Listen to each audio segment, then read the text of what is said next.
Day one of the G20 summit is kicked off in the German city of Hamburg. Leaders of the group of 20 countries, as well as heads of international organizations, have been gathering at the summit venue there, greeted by German Chancellor Angela Merkel. We're learning that South Korean President Moon Jae-in has also arrived on the scene. We'll now go live to our chief Blue House correspondent, Moon Kan-young. She's traveling with the president and joins us from Hamburg. Kan-young, fill us in on the details of day one of the summit.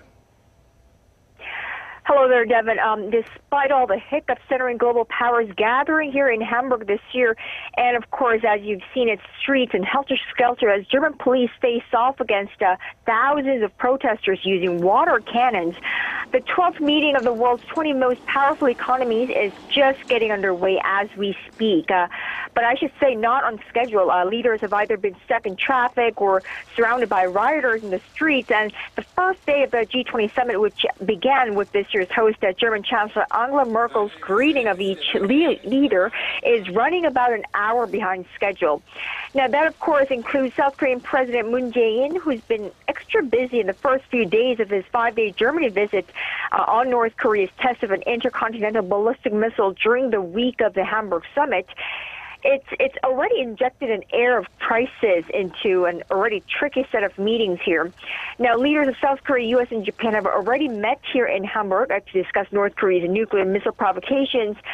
President Moon and Chinese President Xi Jinping have also met on the sidelines of the meeting. And just minutes before the start of the G20 this Friday morning, President Moon and Japanese Prime Minister Shinzo Abe also met for the very first time since Mr. Moon was elected into office in early May. So although the Leaders' Summit has kicked off under the theme of shaping an interconnected world, it looks like other security issues like North Korea is stealing the thunder this year. Devin? Right. Well, in this year's G20, is there a particular session that'll be addressed by President Moon? Absolutely. Multiple ones the South Korean president will be taking part in, but he makes his official debut on the multilateral diplomacy stage with a 2-hour-long behind-the-curtain retreat. Now, this is an open session discussions among the leaders, and it's behind the doors kind of a session, and the topic is terrorism. There, President Moon is expected to define terrorism and violent radicalism as grave threats to world peace and security, and he's going to emphasize the need for the leaders at the G20 this year to declare their strong determination to counter these threats.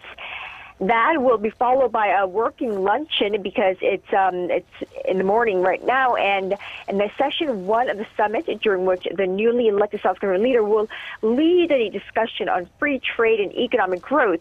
Now, here he's going to introduce the new South Korean government's economic paradigm of people-centered economy, growth led by job creation, fair economy, and innovative growth.